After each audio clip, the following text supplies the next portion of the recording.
Football is often compared to a chess match, players performing individual roles in a strategic battle. But this game is different. It's simple. This is much more like checkers than chess. With that being said, what's the game plan? 1. The only move is forward. 2. Never move a piece without a motive. The Kansas City Chiefs have traded with the New York Giants for Kadarius Toney. 3. Will yourself to the other side of the board. But most important, and the only thing that matters in this league, just win.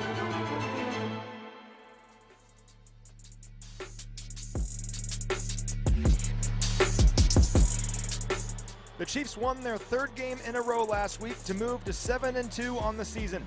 And now with the midpoint of the year in the rearview mirror, they have a massive opportunity to build their lead in the AFC West here tonight with a primetime matchup against the Chargers on Sunday Night Football. We are 2 hours from kickoff. You've waited all week for this very moment. It's finally here.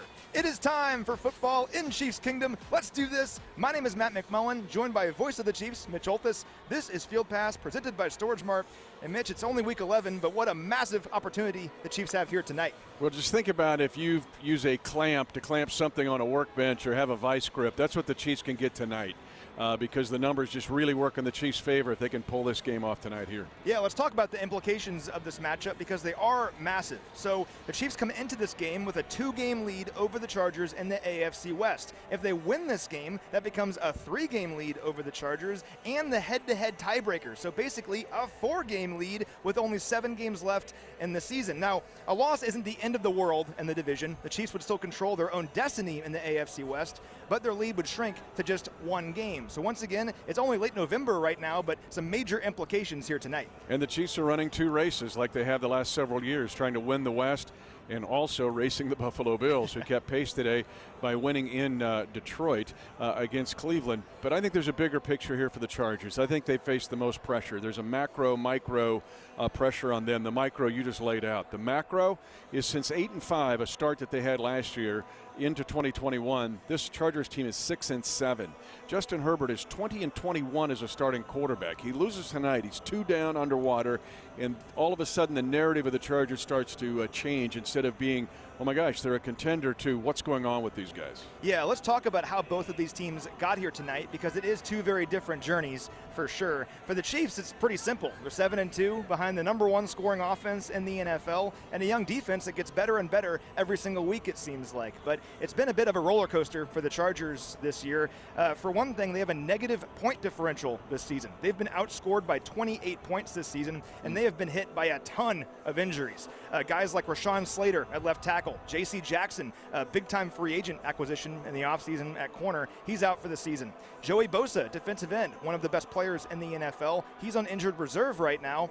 And also wide receivers Mike Williams and Keenan Allen, they've missed a ton of time this year. Now both of those guys might come back here tonight. We'll know officially when inactives come out here in a few moments, but they've had a lot of injuries to major players and major games this season. And lastly, their last 3 wins this year have been by a combined 8 points. So a lot of close games are finding a way in. But to their credit, despite all of that, they've hung on to this point to be 5-4. Let's be honest here, though. Yes, all those injuries in the defensive line, we'll get to that in a second, too. They've been decimated on the defensive line there. Guys they brought in for injured guys are injured. But let's be honest here. They're 5-4 and give them credit to fight through it. But the record of those 5 wins, the combined record of those teams is 13 wins, 26 losses, and a tie. They've won close games, but the schedule with those 5 wins has been favorable. Yeah, it's been a roller coaster, right, all year long, and it's also been a roller coaster for quarterback Justin Herbert this year. Now, on one end, he deserves credit for fighting through a lot of adversity this season with injuries on this offense, but his numbers lately have been strange, to say the least. So since week 5, he's averaging just 5.45 yards per passing attempt. Among quarterbacks with at least 100 passing attempts in that span, that's dead last in the NFL, in a sharp decline from his average last year, which was 7.46 yards per attempt. That ranked 11th in the NFL. He's not pushing the ball downfield at all. Those numbers are a fancy way of saying that. It's all very short stuff this season for him. He's very talented, but it's been a weird year for Justin Herbert. Yeah, you and I had the discussion earlier in the week as we were looking at him going, this is weird. the fact that Justin Herbert is actually on track to set an all-time NFL record, Matthew Stafford in 2012, for attempts. Herbert is second in the league in attempts and completions, and you mentioned where he's at with average yards per attempt, lowest in his career by far. It is just strange, and you wonder if that rib injury that he suffered in the Thursday night game 65 days ago at GEHA Field at Arrowhead Stadium is part of this, because we know his arm strength is, and Patrick Mahomes even mentioned it this week, just how crazy his arm strength is. But it's like going to a fireworks display and seeing this huge thousands and thousands of dollars of fireworks, and all you do is light off black cats all night. That's what it feels like. Yeah. So I'm sure tonight he wants to unleash it, Justin Herbert. Yeah, well, to go along with this, one guy who's been healthy for him all year is tailback Austin Eckler, and he has 81 targets this season. 81 targets, easily the most of any running back in the NFL. I believe Christian McCaffrey is second with like 60 targets. So if you think about this, Travis Kelce and the Chiefs offense has 84 targets this season. You think about how involved Travis Kelce is, Austin Eckler is that guy for Justin Herbert. The difference, though, is Kelce has 740 receiving yards this year, 7th in the NFL. Austin Eckler has like 420 receiving yards. It's not big plays with Austin Eckler. Again, another bizarro stat. Austin Eckler's 5th in the league with receptions. You mentioned all the targets. In yards, he's 44th. Now, he is also tracking a record. We mentioned Christian McCaffrey, because Austin Eckler, he is on pace to break McCaffrey's record in 2009, I believe, where it's, 2019. McCaffrey was in the league 2009. But in 2019, McCaffrey set the record for receptions by a running back. I really think Austin Eckler will shatter that this year. It's just that where are the yards? Yeah, he's a reliable player, and he'll get targets early and often in this game, I'm sure. But still, this offense overall has struggled despite a lot of talent. That does make them dangerous because you know that they can do it. The good news for the Chiefs is this defense is playing with a ton of confidence right now.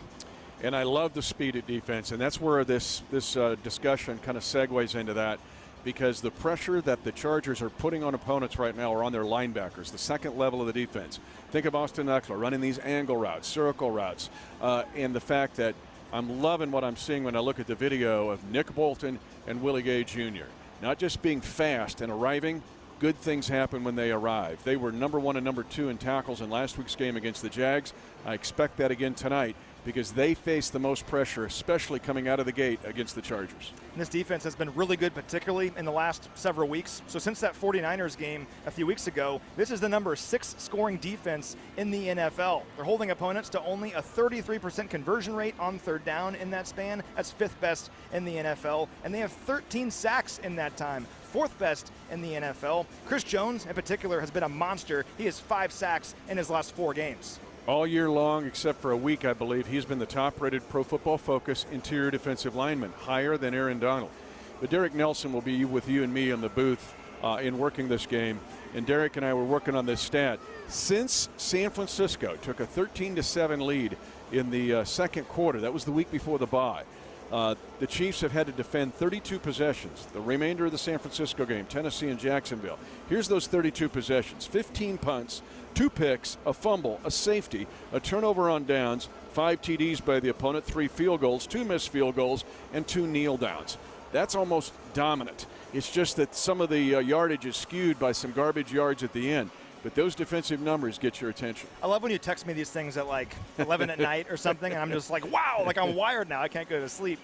This Chiefs defense, though, has been so good lately. Sorry, Ellie. Yeah, and I think they're ready for this challenge here tonight, right? Because you think about the last time they saw these guys in week 2, a lot of young players on this defense playing in their first ever home game. They're still getting used to being professionals. Now they've had a full season to get experience and confidence. They're ready for this challenge here tonight, I think. And the biggest defensive player of the year, Jalen Watson's 99-yard pick 6. It was a 14-point swing. Trent McDuffie did not play in that game. Remember, he was injured just that Sunday before against Arizona. And if Mike Williams plays tonight, you know what the Chargers will try to do. They always do it when Mike Williams is on the field, and that is shoot down those high-point plays. Think of the 50-yarder in Mexico City back in 2019. They'll go after Trent McDuffie right away if Mike Williams, as we anticipate, will be on this field. And I think Trent is ready for that challenge, and I look forward to it here tonight. Let's turn the page a bit and talk about this Chargers defense a little bit, because they're also really interesting. Kind of a similar story as their offense. A ton of talent, but not the results that maybe we expected coming coming into the year. This is the number 29 scoring defense in the NFL, and they have really struggled against the run. They're allowing nearly 150 rushing yards per game. That's the third worst mark in the NFL. Only Detroit and Houston have allowed more rushing yards than these guys. Yes, they've had injuries, most of it on the defensive line. They got more practice squad guys tonight that they just elevated last night and on Friday.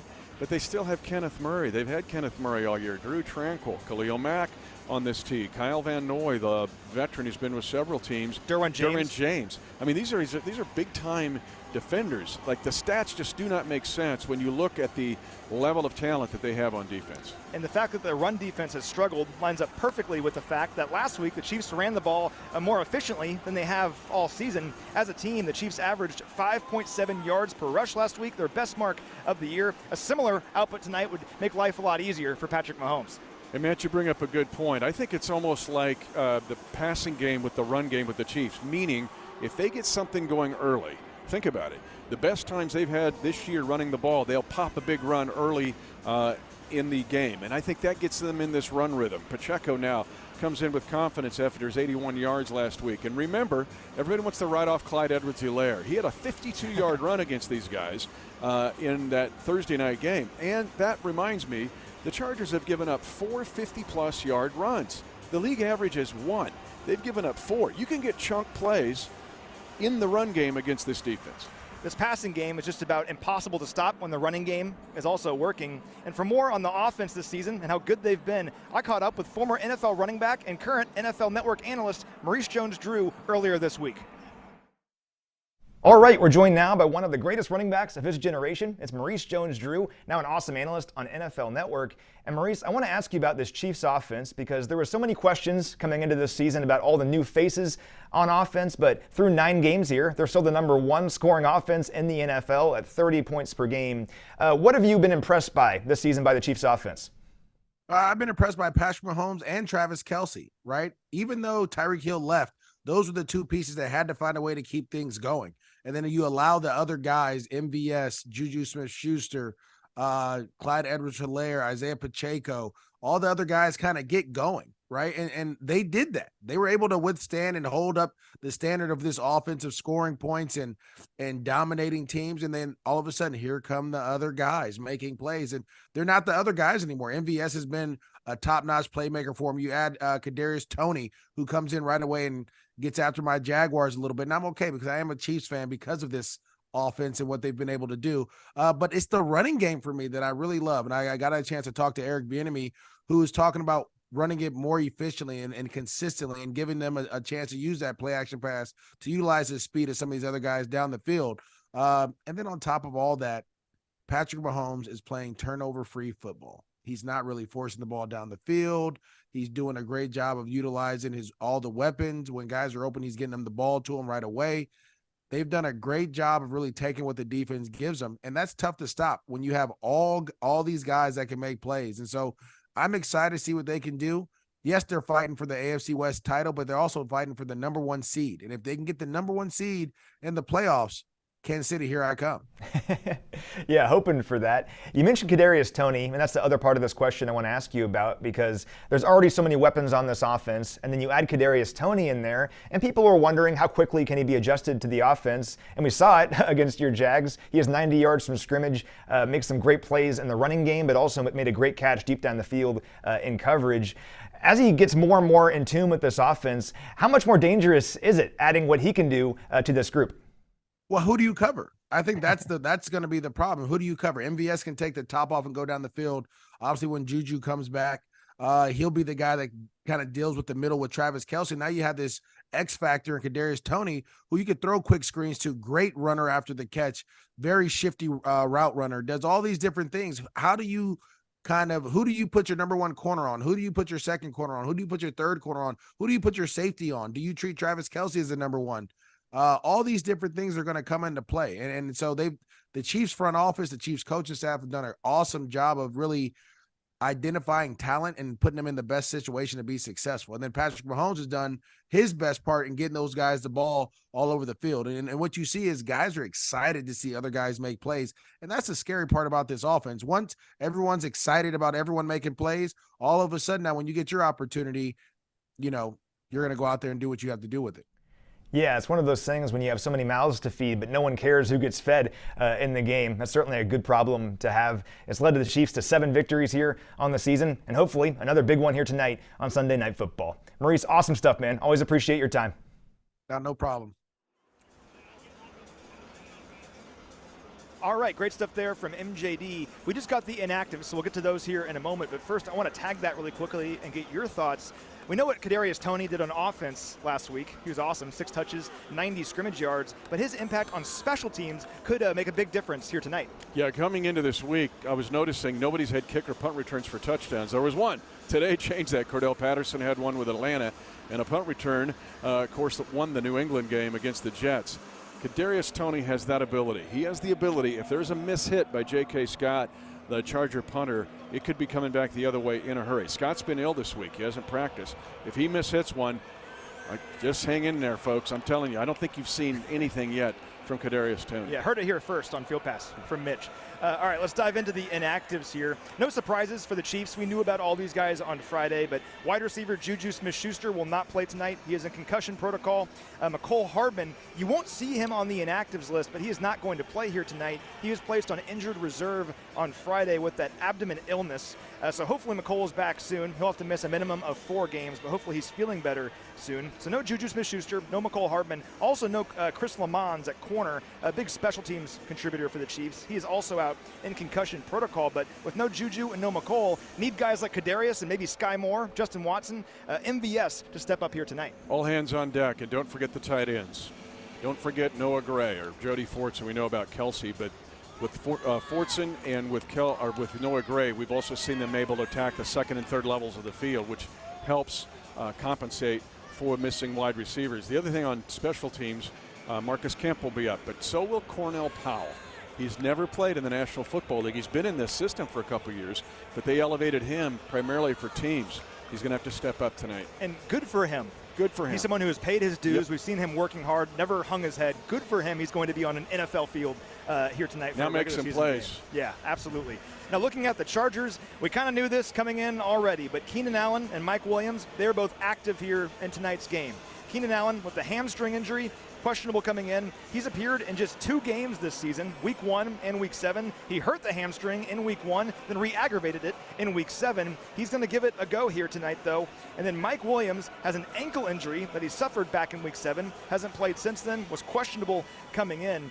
Those 2 guys, one of the better wide receiver duos in the NFL, they shared the field for only